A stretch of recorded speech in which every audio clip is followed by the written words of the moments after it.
Assalamualaikum warahmatullahi wabarakatuh. Hai semuanya, saya Raki Surya Putra dari kelas 11.5 dan dalam video ini saya akan menunjukkan pada kalian semua bagaimana proses percobaan pengujian larutan asam atau basa menggunakan indikator alami. Dan selamat menyaksikan. Oke, yang pertama adalah tujuan. Apa sih tujuan dari praktikum ini sendiri? Jadi tujuan praktikum ini adalah untuk mengidentifikasi sifat asam atau basa suatu larutan dengan menggunakan indikator alami yang contohnya adalah kunyit. Dan yang kedua adalah pertanyaan yang muncul dari fenomena yang terjadi dalam LKS tersebut. Jadi pertanyaan yang muncul di benak saya ketika atau sudah membaca fenomena yang terjadi pada LKS tersebut adalah mengapa warna kunyit tersebut bisa berubah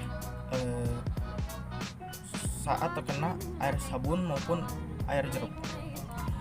Lalu yang ketiga adalah hipotesis, dan saya akan memunculkan gambarnya dalam video agar lebih jelas dan saya akan jelaskan. Dan yang ketiga adalah hipotesis dari pertanyaan pada fenomena yang terjadi pada LKS tersebut. Dan hipotesis yang saya dapatkan setelah merumuskan masalah yang terjadi adalah bahwa kunyit tersebut merupakan indikator alami yang dapat kita pakai sebagai penguji untuk larutan asam maupun basa, layaknya lakmus merah dan biru. Dan mengapa kunyit tersebut bisa berubah warna adalah karena kunyit tersebut dicampur dengan larutan yang bersifat asam ataupun basa, dan perubahan warna tersebut dipengaruhi juga oleh pH dari masing-masing larutan tersebut.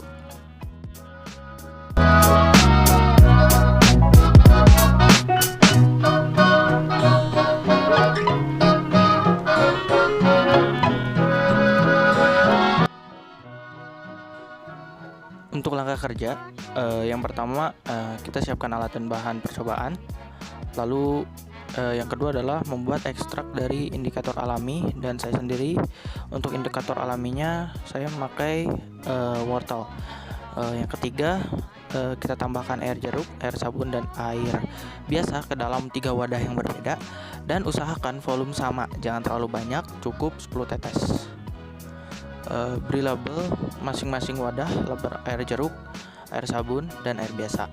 Dan kelima, teteskan indikator alami ke dalam 3 wadah yang berbeda masing-masing 10 tetes. Dan yang keenam, amati perubahan warna yang terjadi. Dan yang terakhir, ulangi langkah-langkah percobaan 1-4 tersebut untuk indikator yang lainnya.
Dan berikut ini adalah hasil pengamatan yang saya dapatkan setelah melakukan percobaan. Dan pada tabel pertama ini adalah untuk indikator ekstra kunyit, yang dimana untuk air cuka sendiri warnanya itu berubah dari kuning menjadi kuning muda, dan air sabun warnanya berubah menjadi kuning menjadi jingga, dan untuk air biasa warnanya dari kuning dan tetap kuning, tidak berubah warna. Dan pada tabel kedua ini adalah hasil dari indikator ekstra kuartal. Untuk air cuka sendiri dari warna oranye berubah menjadi warna oranye muda, dan untuk air sabun dari oranye berubah menjadi abu-abu, dan untuk air biasa warnanya tetap tidak berubah, yaitu oranye.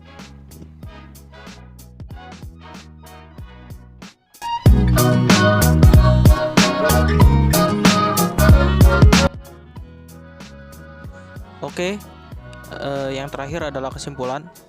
Jadi kesimpulan yang saya dapatkan setelah melakukan percobaan ini adalah tidak semua tumbuhan dapat menjadi indikator yang baik. Hanya tumbuhan dengan warna yang mencolok yang dapat dijadikan sebagai indikator yang baik. Contohnya adalah kunyit, di mana ia menghasilkan warna yang cukup mencolok ketika dicampurkan pada larutan asam maupun basa. Sedangkan untuk wortel sendiri, ia tidak terlalu menghasilkan warna yang mencolok ketika dicampurkan. Dan untuk kunyit, apabila ia dicampurkan dengan larutan asam, maka warnanya akan lebih ke arah muda, sedangkan untuk basanya warnanya akan lebih ke arah tua. Dan begitu juga untuk indikator alami ekstrak wortel. Oke, mungkin sekian yang dapat saya sampaikan dalam video ini. Mohon maaf bila ada salah-salah kata, kekurangan dan kesalahan pada video ini. Mohon untuk dimaafkan dan dimaklumi bagi para penonton sekalian apabila menjadi kurang nyaman dalam menontonnya. Sekian dari saya. Wassalamualaikum warahmatullahi wabarakatuh. Terima kasih sudah menonton.